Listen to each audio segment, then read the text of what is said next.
Emma had always been a practical person. As an electrical engineer, she relied on logic and science to explain the world's phenomena. But the light that appeared in her house defied everything she believed she knew. It all started on an autumn night. Emma had just moved into an old house in the suburbs, attracted by the low price and the promise of a quiet space to work on her projects.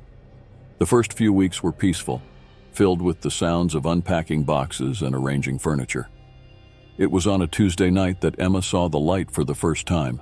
She was working late in her makeshift office when, out of the corner of her eye, she noticed a soft glow coming from the hallway.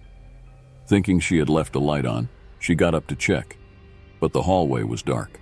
Emma frowned, confused. She was sure she had seen something. She shrugged it off and went back to work, attributing the sight to tiredness. The next night, it happened again. This time, the light appeared in the kitchen. Emma saw it clearly, a white orb of light the size of a tennis ball floating about a meter off the ground. For a moment, she was paralyzed with astonishment. Then, in the blink of an eye, the light vanished. Emma spent hours examining the kitchen, looking for reflections, hidden light sources, anything that could explain what she had seen. She found nothing. In the days that followed, the light began to appear more frequently. Sometimes in the living room, sometimes in the bedroom, always moving as if it had a life of its own. Emma tried to photograph it, film it, but the light never showed up when she was prepared. Determined to find a rational explanation, Emma started doing research. She read about optical phenomena, natural gases that could cause mysterious lights, even the rare occurrences of ball lightning. But nothing seemed to exactly fit what she was experiencing. One night, Emma woke up suddenly, feeling a presence in the room. She opened her eyes and saw the light floating at the foot of the bed. She lay still, barely daring to breathe. The light pulsed gently, as if it were breathing. Slowly, Emma reached out towards the light. The air around it grew cold and she felt a strange vibration in her fingers. Just as she was about to touch the luminous sphere, it moved quickly, passing through the wall as if it didn't exist. Intrigued and a bit scared, Emma decided to install cameras around the house. She spent nights awake, watching the screens, hoping to capture the light in action. But the light seemed to know when it was being watched. Weeks went by without any sign. Emma started questioning her sanity. Was she imagining things? Could the stress of work and the move be affecting her mind? Then things began to change. Objects started moving on their own. Emma found doors open that she was sure she had closed. One night, all the electronic devices in the house turned on simultaneously, only to shut off seconds later. The light now appeared almost every night, always out of reach, always vanishing when Emma tried to approach. She began to feel like she was being watched, even during the day. Sleep became difficult, interrupted by nightmares of light and shadows. Desperate for answers, Emma sought the help of a local parapsychologist, Dr. Harrison. He listened to her story with growing interest and asked for permission to spend a night in the house. That night, Emma and Dr. Harrison sat in the living room, waiting. For hours, nothing happened. Then, shortly after midnight, the light appeared. It floated in the center of the room, brighter than ever. Dr. Harrison was stunned, his eyes wide with amazement and fear. He began asking questions, as if he were communicating with the light. Suddenly, the light began to pulse rapidly. The air filled with static electricity. Emma felt her hair stand on end. The light expanded, growing larger and brighter. Dr. Harrison shouted for Emma to run, but she was paralyzed, unable to move. The light continued to grow, engulfing the room. Emma felt an intense heat, as if she were being consumed by invisible flames. The last sound Emma heard was Dr. Harrison's terrified scream. Then, everything went white. When the firefighters arrived, called by neighbors who saw an intense flash, they found the house partially destroyed. The walls were scorched, the furniture reduced to ashes. In the center of the living room, they found 2 charred bodies, unrecognizable. The investigation that followed could not determine the cause of the fire. There were no signs of a gas leak, electrical fault, or any other conventional explanation. Investigators were puzzled by the burn pattern, which seemed to have originated from the center of the room and expanded in a perfect circle. Weeks after the incident, new owners moved into the rebuilt house, attracted by the low price. On the first night, the couple's daughter, a 5-year-old girl, said she saw a beautiful white light floating in her room. Her parents smiled, attributing the sight to childish imagination. After all, mysterious lights don't really exist, do they?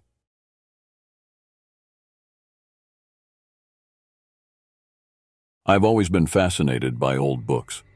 As a history professor, I spent hours in secondhand bookstores and auctions, searching for rare texts that could enrich my classes. I never imagined that this passion would lead me to face the unimaginable. My name is Nathan, and this is the story of how a book changed my life forever. It all started at an estate auction. Among piles of trinkets and old furniture, I saw something that caught my attention: a leather-bound book, its pages yellowed with age. The title, in faded gold letters, read, "Shadows from Beyond: Forgotten Rituals." Intrigued, I examined the book. The pages were filled with strange symbols and texts in a language I did not recognize. The illustrations were disturbing: twisted creatures, shadows with eyes, and macabre rituals. The auctioneer seemed eager to get rid of the book. When I made a low bid, no one contested it. I left the auction with my new acquisition, eager to study it. At home, I spent hours poring over the book. Using my knowledge of ancient languages, I began to decipher snippets of the text. It was a mix of Latin, ancient Greek, and something else. Something I couldn't identify. On the third night of study, things started to get strange. I was working late, the house silent except for the ticking of the clock. Suddenly, I felt a chill on the back of my neck, as if someone was watching me. I turned quickly, but there was no one there. However, for a moment, I thought I saw a shadow move in the corner of the room. I blinked, and it was gone. "I'm working too much," I murmured to myself, rubbing my tired eyes.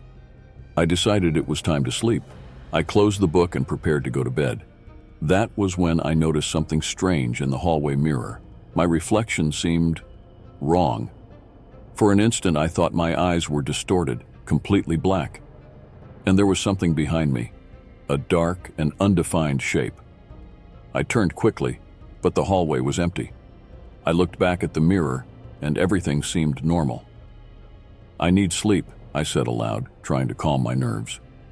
In the days that followed, strange things continued to happen. Objects moved when I wasn't looking.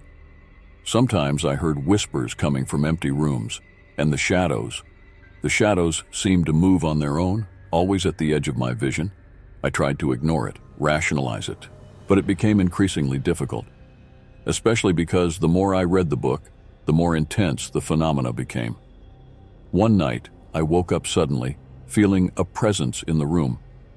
I opened my eyes and froze in terror. There was a figure standing at the foot of my bed. It was like a shadow but three-dimensional, with contours that moved like smoke, and it had eyes, 2 points of cold light staring at me. I tried to scream, but no sound came out. The figure stood there for a moment that seemed like an eternity, and then, in the blink of an eye, it disappeared. I spent the rest of the night awake, trembling and questioning my sanity. The next morning, I decided I needed help. I took the book to a colleague in the university's linguistics department. Professor Simmons was an expert in ancient languages and obscure texts. Simmons examined the book with growing concern. "Nathan," he finally said, "where did you get this?" I told him about the auction. Simmons shook his head, his face pale. "This book, there are legends about it. They say it was written by a mad occultist in the 17th century. Those who own it report disturbing experiences." I felt a chill down my spine. "What kind of experiences?" Simmons hesitated. "Visions, shadows coming to life, some even speak of possession." I told him about the strange things I had experienced. Simmons looked at me with a mix of fascination and horror. "Nathan, you need to get rid of this book, now." I agreed, feeling a weight lift from my shoulders. Simmons offered to take the book and lock it in a safe at the university. That night, I slept better than I had in weeks. I woke up feeling renewed, certain that the nightmare was over. I was wrong. I went downstairs to have coffee and froze upon entering the kitchen. The book was there, open on the table. My heart raced. How? I had seen Simmons take the book away.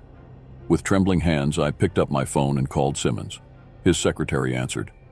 "I'm sorry, Professor Simmons didn't come to work today. In fact, no one has seen him since yesterday afternoon." I dropped the phone, panic overwhelming me. I looked again at the book and noticed something that made my blood run cold. There was a new entry written in Simmons's handwriting. "The book cannot be destroyed. It chooses its owner. I'm sorry, Nathan. It's up to you now." The words seemed to writhe on the page, and for a moment I thought I saw bloodstains between the lines. I stumbled back, my mind spinning. What had I done? What did this book want from me? That's when the shadows started to move, not just at the edges of my vision, but openly, sliding along the walls like living creatures. The air grew heavy, filled with a moldy, decaying smell. And then I saw them. Not just one, but several shadowy figures emerging from the walls, the floor, converging towards me. Their eyes glowed with a cold, hungry light. I ran. I stumbled up the stairs, into my room, and locked the door. But I knew deep in my heart that it wouldn't stop them. I heard whispers on the other side of the door, ancient voices, speaking in long-forgotten tongues. The doorknob began to turn slowly. I looked frantically around, searching for an escape, a weapon, anything. Then I saw the book. Somehow, it was there, on my bedside table, open to a page I had never seen before. The words on the page seemed to shift, reforming into a language I could understand. To escape the embrace of shadows, one must become one. The door started to open. The shadowy figures poured into the room, their distorted forms reaching out to me with fingers of darkness. I had no choice. With my heart pounding, I began to read the words on the page, an ancient and terrible chant. I felt the shadows envelop me, cold as death. But instead of consuming me, they began to merge with me. My skin darkened, my contours became nebulous. The world around me changed. The colors disappeared, replaced by shades of gray and black. The walls of the room seemed insubstantial, as if I could walk through them. The shadowy figures recoiled, confused. I was no longer their prey, but one of them. I looked at my hands, now made of living shadows. What had I become? The book was still there, its pages now filled with secrets I could comprehend. I realized I had made an irrevocable choice. There was no going back. Now I wander between the world of light and shadows. The book is my constant companion, revealing secrets of the universe that no mortal should know. Sometimes I see people, real people, of flesh and blood, and feel a pang of regret for what I lost. But then the book whispers new knowledge, and I remember the power I gained. If you ever find an old book at an auction or secondhand store, think twice before buying it. Because some knowledge comes with a terrible price. And if, at night, you feel like you're being watched, if you see shadows moving where they shouldn't, well, maybe it's just me, stopping by to take a look at the world I left behind. Or maybe the book has found a new owner.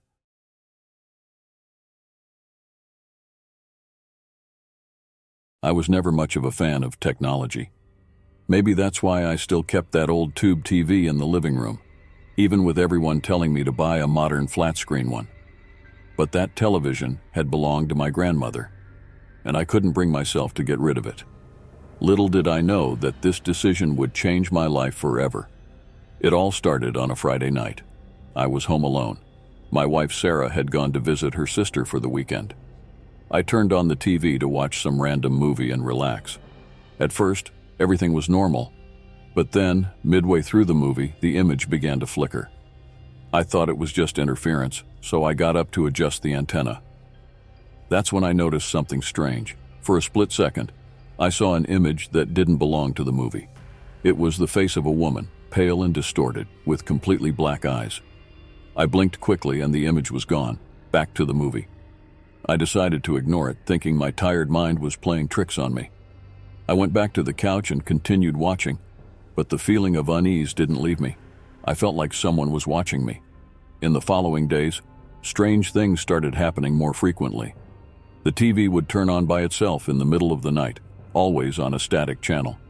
Sometimes I would wake up to the noise and go downstairs, only to find the living room empty and the television off. Sarah began to notice my strange behavior.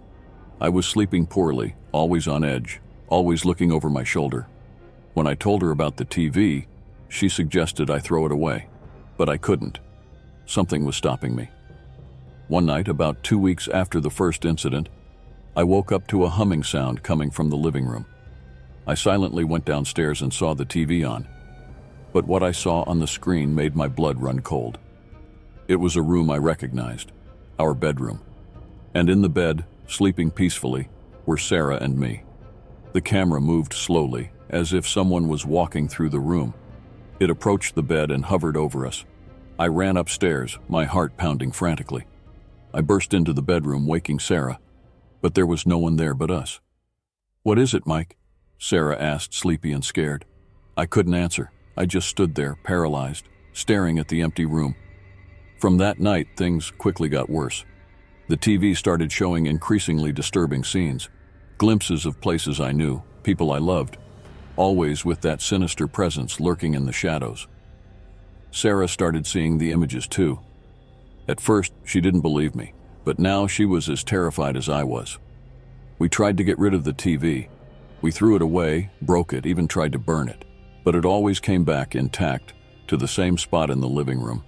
We began to hear voices coming from the TV, even when it was off. Whispers, moans, sometimes muffled screams. We couldn't sleep anymore. We couldn't live anymore.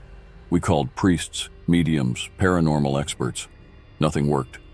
The entity, whatever it was getting stronger. One night, Sarah disappeared. I searched everywhere, desperate.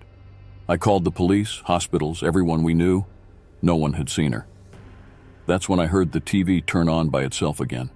I ran to the living room, praying not to see what I feared. But there she was. Sarah, trapped inside the screen, her eyes full of terror, her mouth open in a silent scream. I tried to break the screen, to pull Sarah out, but it was as if there was an invisible barrier. I could see Sarah, but I couldn't reach her. Days passed. I didn't eat, I didn't sleep. I just sat there, staring at Sarah on the screen, trying to find a way to save her. People began to look for me, worried, but I couldn't tell the truth. Who would believe me? Then one night, something changed. The image on the TV became distorted, and I saw that face again. The pale woman with black eyes. She smiled, a smile full of sharp, rotten teeth. "Your turn," she said, her voice like nails on a chalkboard. I felt my body being pulled towards the TV. I tried to resist, grabbed onto the furniture, screamed for help. But it was useless. The force was too strong. As I was sucked into the screen, I saw Sarah on the other side. She reached out to me, tears streaming down her face. I tried to reach her, our fingers almost touching. And then, darkness. Now I'm here, trapped in this world of shadows and static. Sometimes I see glimpses of the real world through the screen. I see people entering our house looking for us. I see the TV being taken away.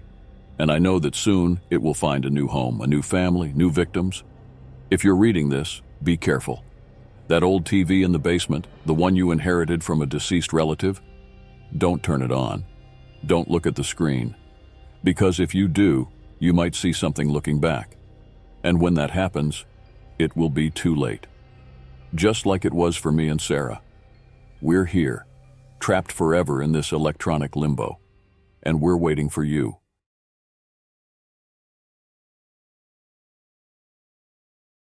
I had always been a skeptic. I didn't believe in ghosts, spirits, or anything supernatural. My life was governed by logic and reason, until that fateful night when everything changed. My name is Kevin, and I live alone in an old house in the suburbs. It belonged to my grandmother, who passed away a few years ago. The creaking floors or the shadows cast by the moonlight through the windows never bothered me. It was just an old house being an old house, I thought. It all began on an autumn night. I was in the living room, working late on my laptop, when I heard a noise coming from the kitchen. It sounded like a plate being dragged across the counter. Initially, I thought it was my cat Whiskers, causing his usual nighttime mischief. "Whiskers, cut it out," I shouted without taking my eyes off the screen. The noise stopped for a moment, but soon started again. Irritated, I decided to go to the kitchen to see what was happening. I turned on the light and nothing, no sign of Whiskers or anything out of place. I shrugged and went back to the living room. That's when I noticed something out of the corner of my eye. A shadow, darker than the surrounding darkness, moved swiftly across the kitchen wall. I turned abruptly, but there was nothing there. "I'm working too much," I muttered to myself, rubbing my tired eyes. I decided it was time to sleep. I closed the laptop and went upstairs to my bedroom. As I was getting ready for bed, I couldn't shake the feeling of being watched. I looked at the shadows in the corners of the room, half expecting to see something move, but everything was quiet and still. I fell asleep with difficulty, my rest troubled by unsettling dreams of shadows writhing and sliding across the walls. I woke up with a start in the middle of the night, sweating cold. The room was dark, lit only by the faint moonlight coming through the window. That's when I saw it. In the farthest corner of the room, a shadow that shouldn't have been there. Denser and darker than the others, it seemed to pulse slightly, as if it were breathing. I froze, unable to move or scream. The shadow remained still for a few seconds that felt like an eternity. Then, suddenly, it slid along the wall and disappeared through the bedroom door. I jumped out of bed and turned on all the lights, my heart pounding frantically. I searched the entire house, but found nothing out of the ordinary. I convinced myself it had been just a vivid nightmare. In the following days, I tried to follow my normal routine, but I couldn't shake the feeling of being watched. Sometimes, out of the corner of my eye, I saw that darker shadow moving, always out of my direct line of sight. One night, while I was preparing dinner, I heard a noise coming from the living room. It sounded like someone dragging their feet on the carpet. Slowly, I grabbed a knife from the drawer and went to investigate. The living room was empty, but the shadow was there. This time, it wasn't just a dark stain on the wall. It had a shape, a vaguely humanoid silhouette, but distorted and elongated. It stood still for a moment, as if watching me, and then quickly slid behind the couch. I ran over, brandishing the knife, but there was nothing. Panic took hold of me. I wasn't crazy. This was real. I started sleeping with the lights on, but that didn't stop the shadow. It appeared in the darkest corners, playing hide and seek with me. Sometimes I saw it reflected in the bathroom mirror, always behind me, always disappearing when I turned around. I tried talking to friends about what was happening, but they all thought I was stressed or in need of psychiatric help. Maybe they were right. Maybe I was losing my sanity. One night I decided to confront the shadow. I sat in the kitchen, all the lights off, except for a candle on the table in front of me. I waited. It didn't take long for it to appear. It started as a dark stain in the corner, growing and expanding until it took the shape of that distorted silhouette. "What do you want?" I asked, my voice trembling. The shadow didn't respond, but began to move towards me. As it approached, I felt an intense cold take over the room. The candle flame flickered and almost went out. Suddenly, the shadow was right in front of me. I could see details I hadn't noticed before. It had no face, but there were holes where the eyes should have been. Black, empty holes that seemed to suck in all the light around them. I tried to stand up, to run, but my body wouldn't respond. I was paralyzed with fear. The shadow leaned over me, and I heard a whisper, like wind passing through dry leaves. "Finally, you can see me." In that moment, I understood. The shadow had always been there since I moved into the house, maybe even before, waiting patiently for someone to notice it, for someone to see it. I felt cold, ethereal fingers touch my face. Darkness began to envelop me, like a cold blanket. I tried to scream, but no sound came out. When I regained consciousness, I was lying on the kitchen floor. The candle had gone out, and the morning sun was streaming through the windows. I stood up, feeling strange, different. That's when I saw my reflection in the window and screamed, or rather, I tried to scream, because what I saw wasn't my normal reflection. It was a shadow, a dark and distorted silhouette. Now, I understand what happened. The shadow didn't want to scare or harm me. It wanted to become me. And it succeeded. I am trapped in this shadowy form, wandering through the house that was once mine. I watched the new residents move in, living their lives, unaware of my presence. For now. Because now, I am the one who waits in the shadows. I am the one who plays hide and seek, appearing in the corners, waiting to be noticed. And when someone finally sees me, when someone finally believes, I will be ready to switch places again. So, if you ever feel like you're being watched, if you see a shadow moving out of the corner of your eye, don't ignore it. Don't try to rationalize it, because it might be me, and all I want is to be seen. All I want is to be you.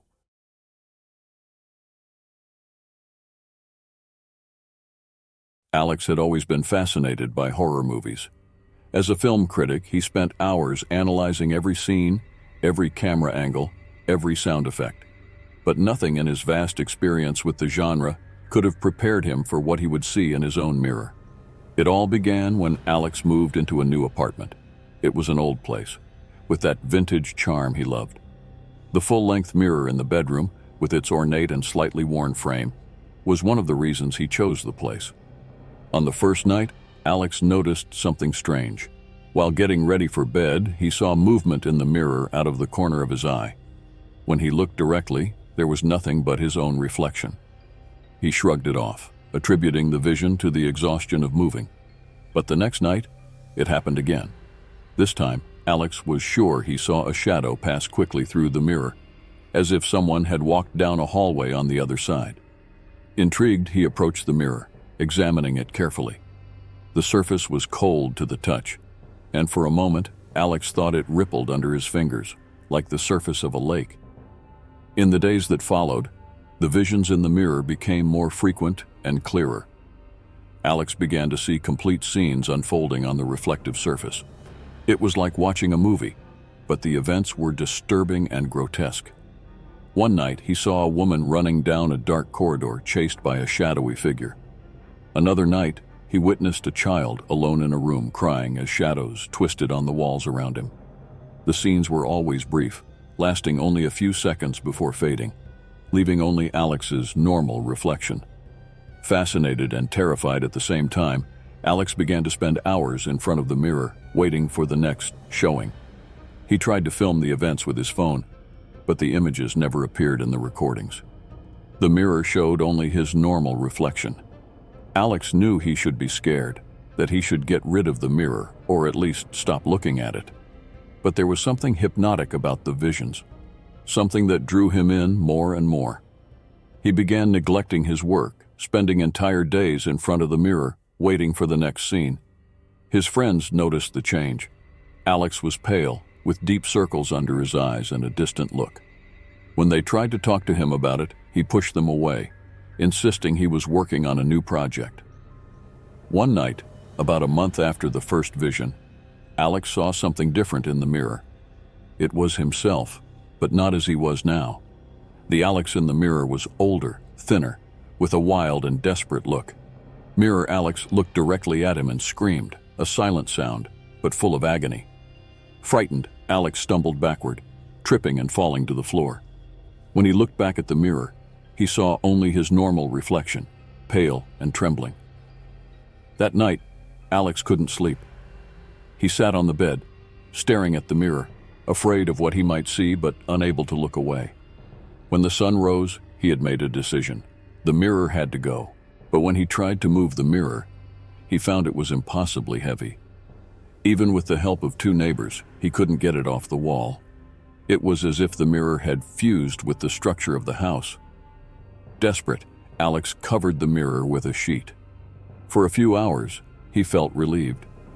But then he began to hear sounds coming from behind the fabric. Scratching, whispers, sometimes muffled screams. Unable to resist, Alex removed the sheet. What he saw made him scream in terror. The mirror no longer showed his reflection. Instead, it showed a distorted version of his room. The walls were covered in strange symbols, written in what looked like blood. Dark figures moved in the corners, their eyes glowing with a malevolent light. And in the center of it all was Alex, but not the Alex who was looking at the mirror. This Alex was older, his body thin and contorted, his eyes devoid of any humanity. He looked directly at the real Alex and smiled, a smile full of sharp teeth and promises of pain. Alex tried to back away but found he couldn't move. His body was being pulled toward the mirror. He struggled, screamed for help, but it was useless. It felt like he was being sucked into an invisible vortex. At the last moment, Alex saw his distorted reflection reach out, as if to pull him into the mirror. His fingers touched the cold surface of the glass, and then the neighbors called the police after hearing screams coming from Alex's apartment. When the officers broke down the door, they found the apartment empty. There was no sign of a struggle or anything out of place.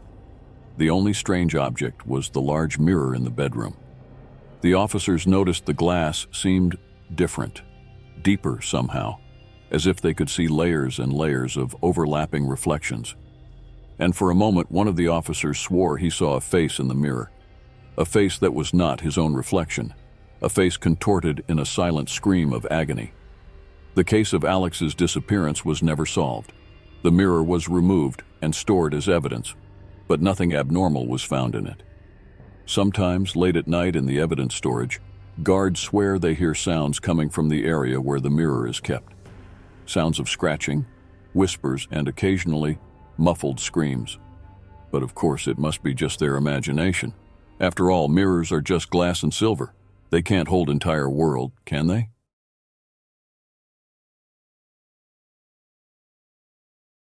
It all started when I inherited my grandmother's house in Salem, Massachusetts. The house was a beautiful historical relic, full of antique furniture and an air of mystery that always intrigued me as a child. However, I soon realized that something was profoundly wrong with the place. The first days were relatively quiet, although I felt a constant presence as if I were being watched. I tried to ignore this feeling, attributing it to the stress of moving. But things took a sinister turn when I found an old book in the attic.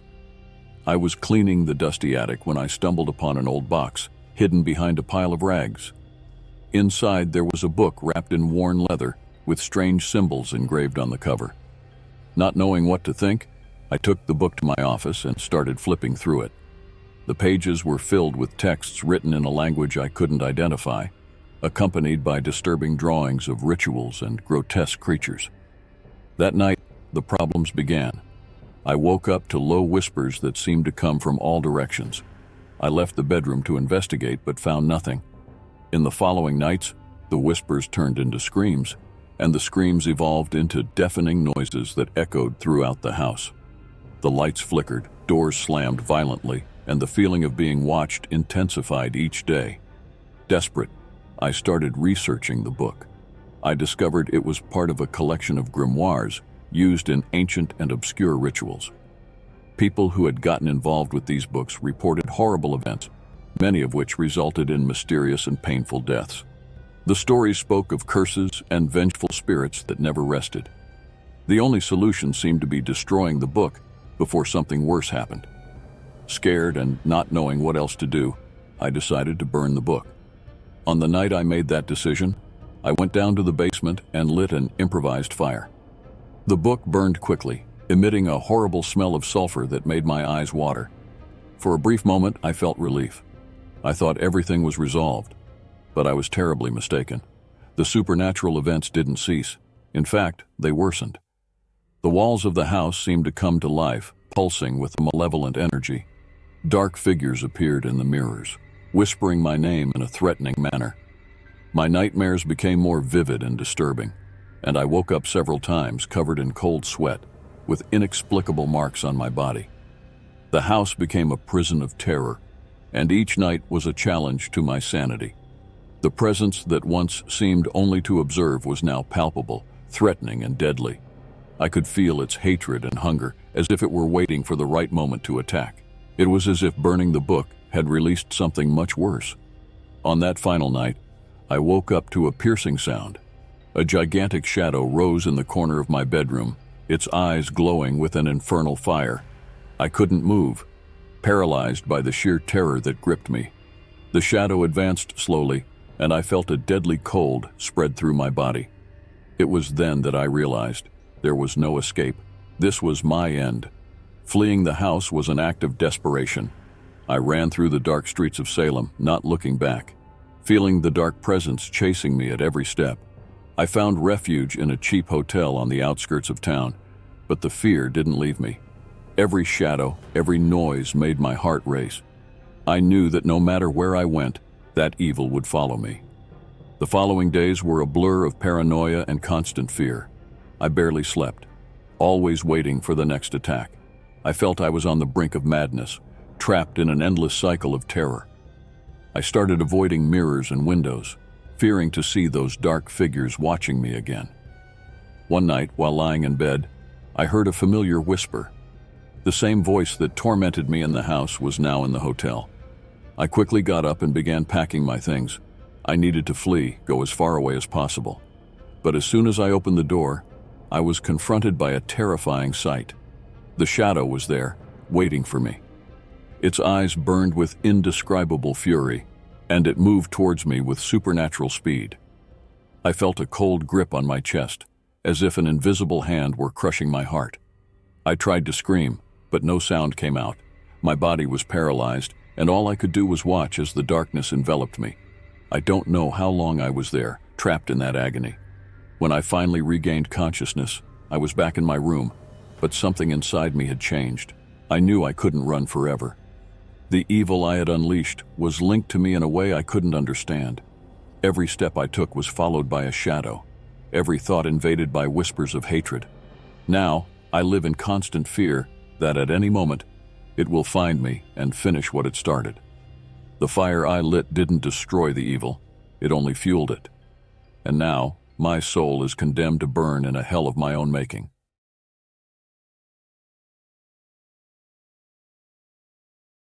My name is Olivia, and I've always been a rational person. I believed in facts, evidence, and logical explanations. But all that changed when I moved into that apartment in the city center. It was a charming place, an old building with fascinating architectural details. My apartment was on the 4th floor with tall windows that let in a lot of natural light. The rent was surprisingly affordable for the location, something I should have questioned more. The master bedroom was spacious, with a built-in wardrobe that occupied an entire wall. It was an impressive piece, made of dark solid wood, with intricate carvings on the doors. The realtor mentioned it was original to the building, constructed in the late 19th century. For the first few weeks, everything seemed normal. I was busy settling into my new job as a librarian and decorating the apartment. It was only after a month that things started to get strange. It began with subtle sounds, an occasional creak coming from the wardrobe in the middle of the night. At first, I didn't think much of it. After all, old furniture makes noises, right? But the sounds became more frequent and more distinct. One night, I woke up to what sounded like nails scratching wood. It was clearly coming from the wardrobe. I turned on the bedside lamp, my heart racing, and stared at the closed doors. The sound stopped as soon as the light came on. I convinced myself it was just a rat or some other small animal that had found its way inside the walls. The next day, I bought some traps and placed them inside the wardrobe, but the sounds continued, and they got worse. Now, besides the scratching, I heard muffled thuds, as if something was trying to get out. Sometimes, late at night, I could swear I heard unintelligible whispers coming from inside the wardrobe. I started having trouble sleeping. I spent hours lying awake, staring at the wardrobe, waiting to hear something. When I finally fell asleep, it was a restless sleep, full of nightmares about skeletal hands emerging from the shadows to grab me. I tried talking to my neighbors about the noises, but they looked at me strangely. No one else seemed to hear anything. The building's janitor shrugged when I mentioned it, muttering something about old buildings making old noises. I decided to investigate the apartment's history. I spent hours at the library where I worked, researching old newspapers and city records. I discovered that the building had originally been a wealthy family's home. The room that was now my apartment had belonged to the youngest daughter of the family. And then I found something disturbing. A newspaper article from 1897 reported the mysterious disappearance of the young girl. She was 16 years old and had simply vanished one night. The family spent years searching for her but never found a trace. My blood ran cold as I read those words. Something deep in my mind began making connections I didn't want to admit. That night, lying in bed, I couldn't take my eyes off the wardrobe. The silence was oppressive, as if the very air was waiting for something. And then I heard it, a slow creak, the unmistakable sound of an old door opening slowly. I froze, unable to move or scream. I watched in horror as the wardrobe door opened a few inches. The darkness inside seemed denser, deeper than it should have been possible. And then I saw the arm. It was skeletal, the bones yellowed with age, with dried bits of flesh still clinging in some places. It moved unnaturally, the fingers twisting as if they were searching for something, or someone. I finally found my voice and screamed. I jumped out of bed and ran out of the room, slamming the door behind me. I spent the rest of the night curled up on the living room sofa, trembling and crying. When the sun rose, I gathered the courage to return to the bedroom. The wardrobe was closed, exactly as I had left it the day before. There was no sign of the skeletal arm or any disturbance, but I knew what I had seen. It wasn't my imagination or a nightmare. It was real. I spent the next few days in a constant state of dread. I avoided the bedroom whenever possible, sleeping on the sofa and grabbing clothes quickly when necessary. But the sounds continued, scratches, thuds, whispers, and now, sometimes, I heard something that sounded terribly like muffled crying. I could no longer deny what was happening. My apartment, my wardrobe, was haunted, and I had a terrible suspicion about who the spirit might be. Desperate for answers, I sought out a local medium. Her name was Madame Esmeralda, and she had a reputation in the city for dealing with the supernatural. Part of me still wanted to disbelieve all this, but I was beyond the point of skepticism. Madame Esmeralda entered the apartment and immediately tensed. "There is a very strong presence here," she murmured, her eyes scanning the room. A young soul, trapped, scared. I led her to the bedroom and she stopped in front of the wardrobe. Her eyes widened and she took a step back. "Oh dear," she whispered. "She's in there. She never left." Her words confirmed my worst fears. Somehow I already knew. The girl who had disappeared over a century ago, she had never left this room. Madame Esmeralda performed a ritual, burning herbs and reciting prayers in a language I didn't recognize. For a moment I thought I saw an ethereal figure, a young girl in an old-fashioned dress, her eyes full of fear and confusion. But as soon as I blinked, the vision was gone. "She is trapped," Madame Esmeralda explained afterward. "Something is keeping her here, something inside that wardrobe." That night, after Madame Esmeralda left, I sat on the bed, staring at the wardrobe. The sounds had stopped since the ritual, but the feeling of a presence remained. I made a decision. If something was keeping that poor soul trapped, I needed to find and remove it. With trembling hands, I opened the wardrobe doors. The interior looked normal. Clothes hanging, boxes stacked on the top shelves. I began emptying everything, looking for I didn't even know what. It was when I removed the last box from the top shelf that I saw it. A small secret compartment, almost invisible against the dark wood. Inside, there was an old diary and a necklace with a locket. With my heart pounding, I opened the diary. It belonged to her, the missing girl. The last pages told a story of abuse and fear. She had planned to run away, to escape from someone who was hurting her. The final entry talked about hiding in the wardrobe until it was safe to come out. Tears streamed down my face as I read. Somehow she had never managed to get out. She had been trapped, her spirit bound to the last objects she touched. At that moment, I felt a change in the air. The presence I had felt for weeks seemed to lift, like a great weight had been removed. I looked up and saw her again, the ethereal figure of the young girl. This time she was smiling, her eyes filled not with fear but with gratitude. She nodded once and then slowly faded away. The following days were peaceful. There were no more strange sounds, no feelings of being watched. The wardrobe was just an old piece of furniture now, nothing more. I turned the diary and the locket over to the police, along with the story I had discovered. They reopened the case and finally, after more than a century, that girl's family could have some closure. As for me, I still live in the apartment. Not out of obligation or fear, but because now it has a different meaning. It's a reminder that sometimes all a restless spirit needs is someone willing to listen to their story. The wardrobe is still there, silent and imposing.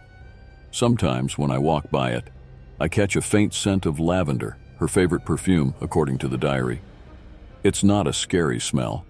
It's comforting, as if she's thanking me once more before finally moving on. My experience changed my view of the world. Now I know there's more between heaven and earth than our vain philosophy dreams of. And I know that sometimes the greatest act of courage is simply being willing to listen, even when the voice comes from places we don't expect.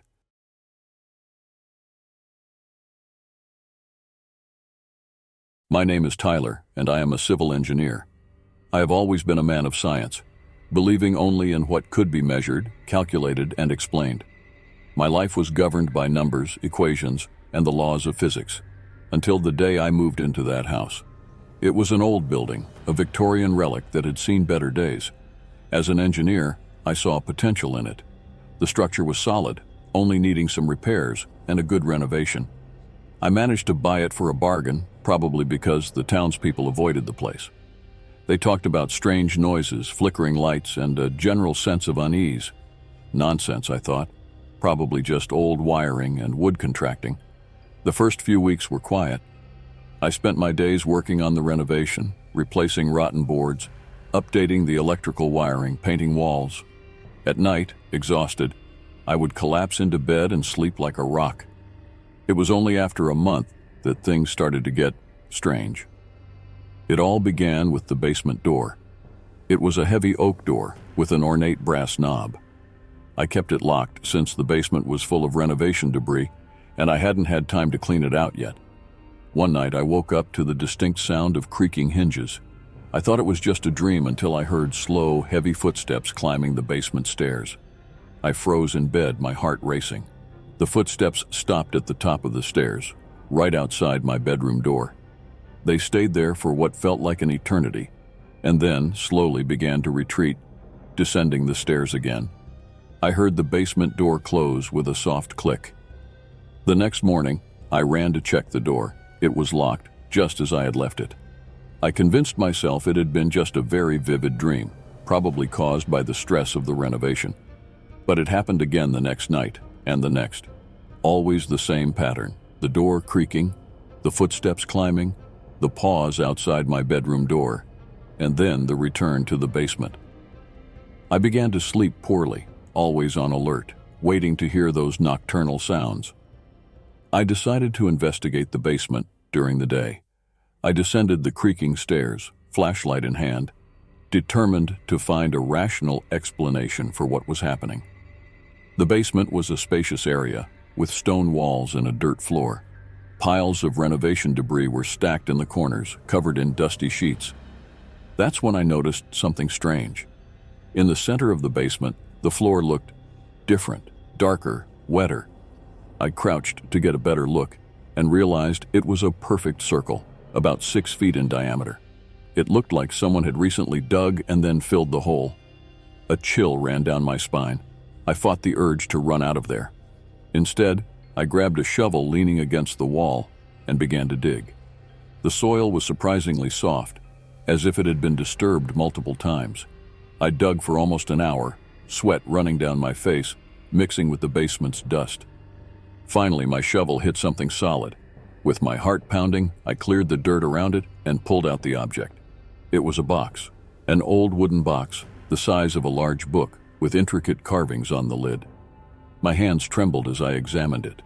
There was a lock, but it was broken, as if someone had forced it open. I hesitated for a moment before opening the lid. Inside, I found a bundle of yellowed letters, a small glass vial containing a dark liquid, and an object wrapped in a piece of black velvet. I unrolled the velvet carefully, revealing an ancient dagger. The blade was stained with rust. Or was it dried blood? The hilt was made of bone, carved with symbols I did not recognize. At that moment, I heard a crash from upstairs.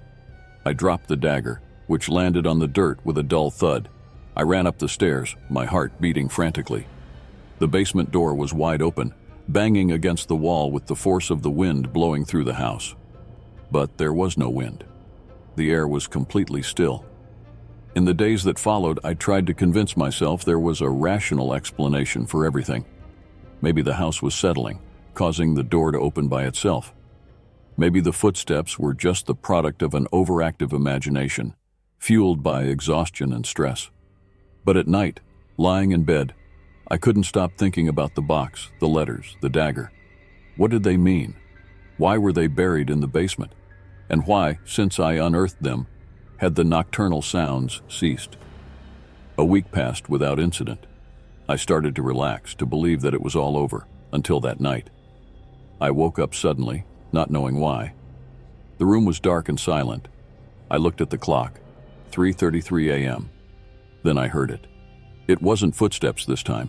It was a scratching sound coming from inside the walls, like something, or someone, was trying to get out. The sound grew louder, more frantic. I could hear it moving, climbing up the walls, circling the ceiling. It seemed to be everywhere at once. Suddenly, silence. A heavy, oppressive silence. And then a whisper, so close I could swear it was right next to my ear. "You opened the box." I jumped out of bed, turning on all the lights. The room was empty, of course, but the feeling of a presence remained. Something had changed that night. Something had been unleashed. I spent the rest of the night wide awake, my eyes fixed on the bedroom door, waiting for it to open at any moment. But nothing happened. When the sun finally rose, I made a decision. I could no longer stay in that house. I packed a bag with the essentials and left, abandoning the unfinished renovation, the mysterious box, and whatever I had awakened. As I drove away, I looked in the rearview mirror. The house grew smaller in the distance, but I couldn't shake the feeling that something was watching me from the windows. Something that was now free. Something that, I feared, would not remain confined to those walls for long. And now, months later, in a different city, in an anonymous apartment, I still wake up in the middle of the night, drenched in cold sweat.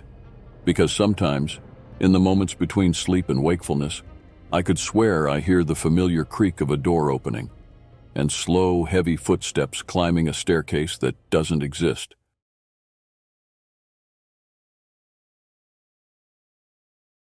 My name is Marcus, and I have always been skeptical of the supernatural. As a meteorologist, my life was governed by data, weather patterns, and scientific explanations.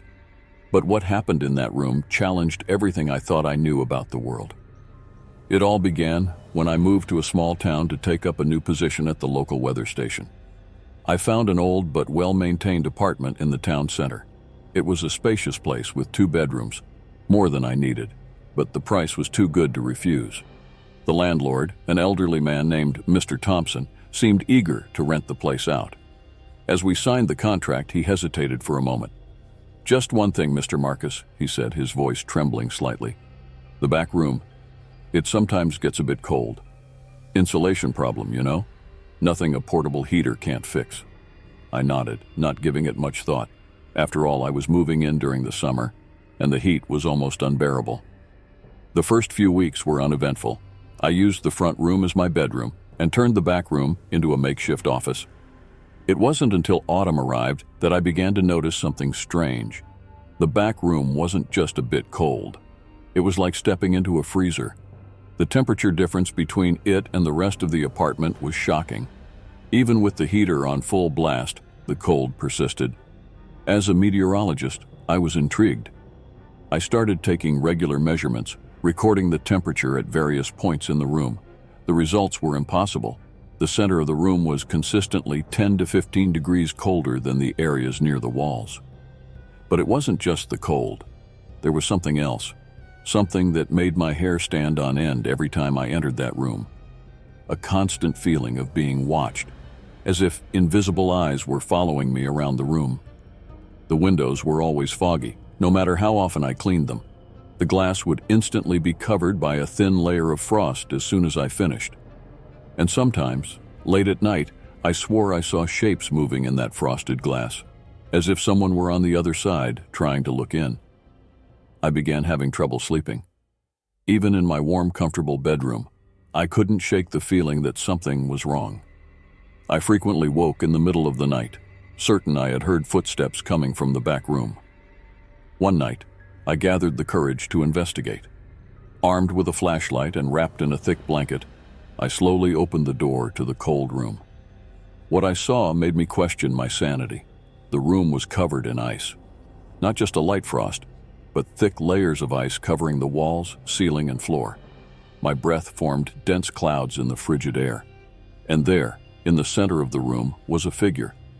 It was hard to make out its exact contours. It seemed to be made of mist and ice, its form constantly shifting like smoke in a cold wind. But I could clearly see two eyes, blue and cold as winter itself, staring at me. I dropped the flashlight and ran. I spent the rest of the night in my car, trembling not just from the cold, but from sheer terror. The next morning, I convinced myself it had been a hallucination brought on by lack of sleep. But when I returned to the apartment, the back room was exactly as I had seen it the night before, covered in ice, impossibly cold. Desperate for answers, I started researching the building's history. I discovered that decades ago, there had been an unusually severe winter. A young woman had died in that very room, frozen during a blackout that left the town without power for days. The story sent chills down my spine, but my scientific mind still sought rational explanations. I hired specialists to examine the room, plumbers, electricians, even a geologist. No one found anything wrong. Meanwhile, the phenomenon worsened. The ice began to spread, creeping through the door's cracks, inching down the hallway. The temperature throughout the apartment started to drop, no matter how high I set the heat. And the presence, it grew stronger each day. Now I felt it everywhere, not just in the back room. Sometimes, out of the corner of my eye, I saw that nebulous figure, always vanishing when I tried to look directly.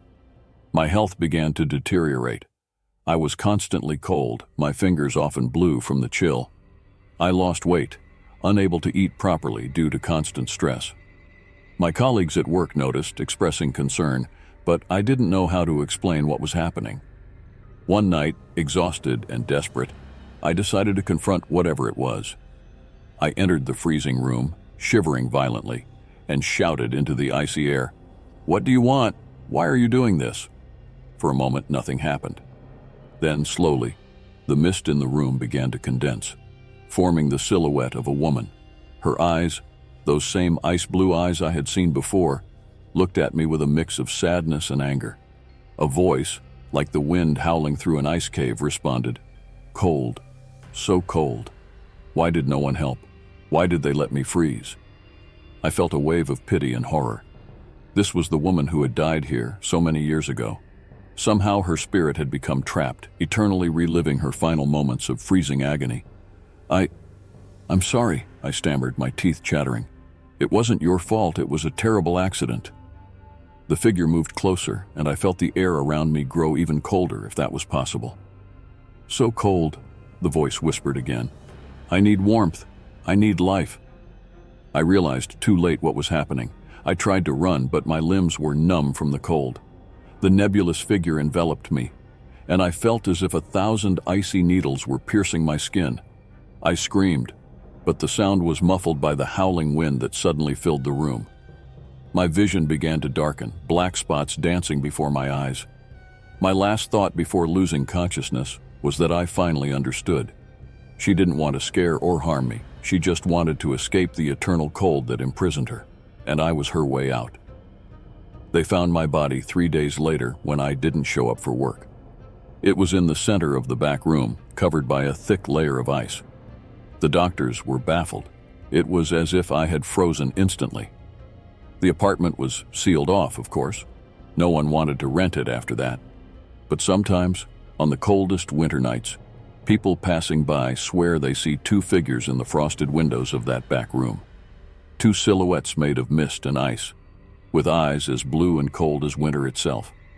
And if you listen closely, they say you can hear voices in the wind, whispering eternally, "So cold. Why won't anyone help? Why do they let us freeze?" But no one listens for long. After all, it's just the winter wind, isn't it?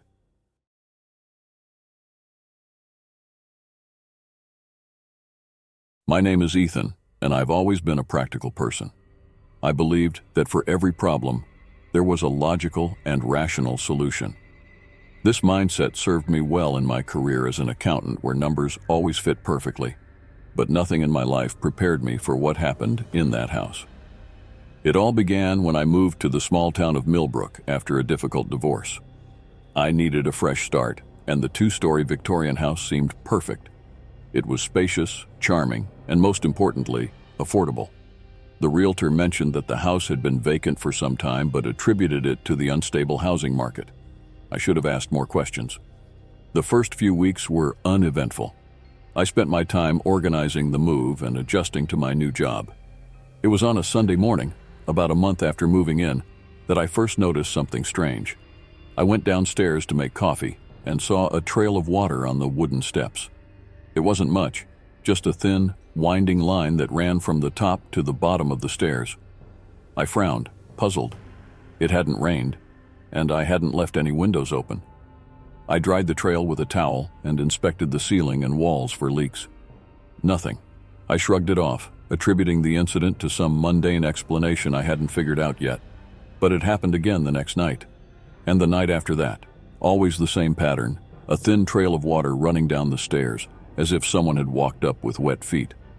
Only I lived alone, and there was no pool or lake nearby. I began to obsess over the mystery. I installed cameras, put down absorbent mats, and even slept on the living room sofa to catch the culprit in the act. Nothing worked. The cameras captured nothing but a strange distortion when the trail appeared. The mats stayed dry. And on the nights I slept in the living room, the trail simply didn't appear. My sleep began to suffer. I spent hours awake, listening intently for any sound of water. Sometimes, in the silence of the early morning, I swore I heard the faint sound of wet footsteps climbing the stairs.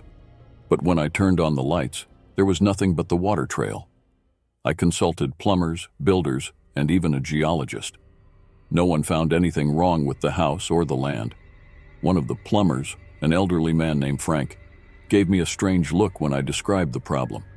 "Have you heard of the Lady of the Lake legend?" he asked, his voice low and serious. I shook my head, intrigued.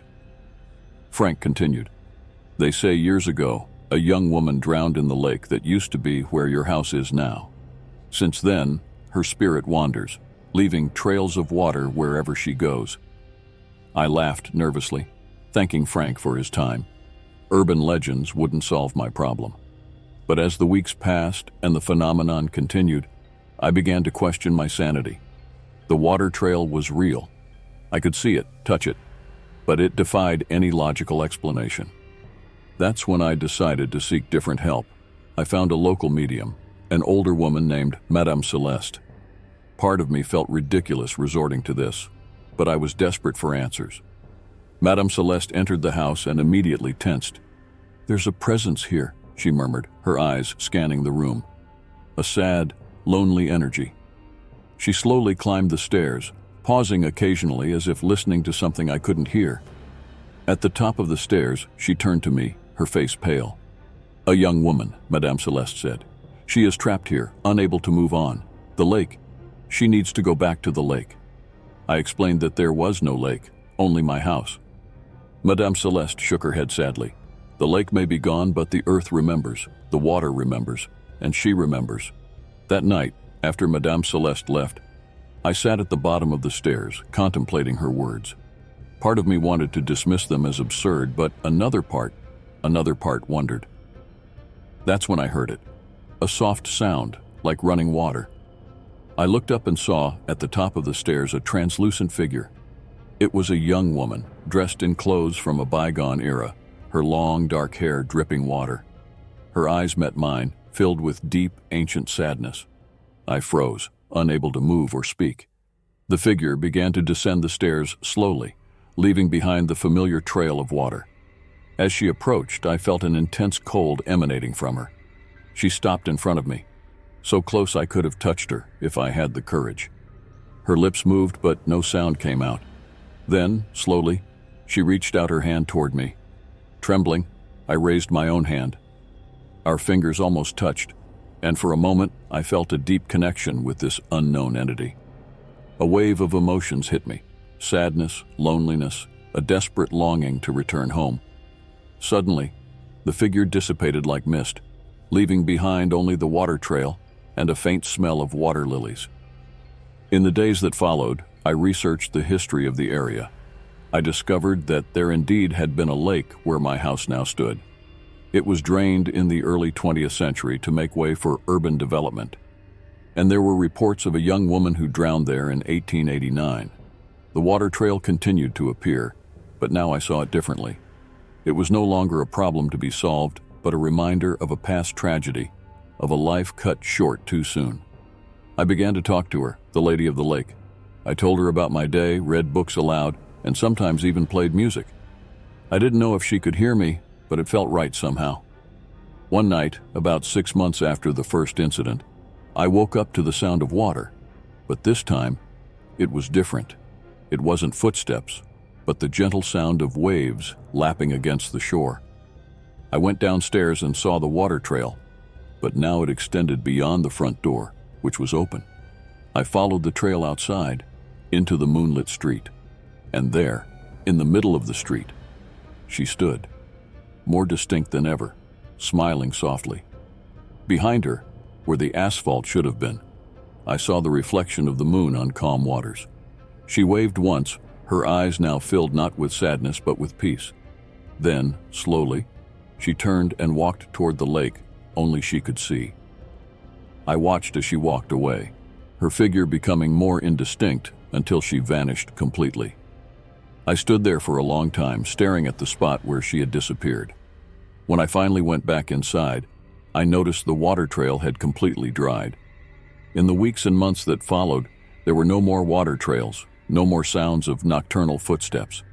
The presence that had filled the house for so long was gone. Sometimes, on quiet nights, I think I hear the soft sound of waves. And in my dreams, I see a serene lake under the moonlight, and a young woman smiling peacefully on the shore.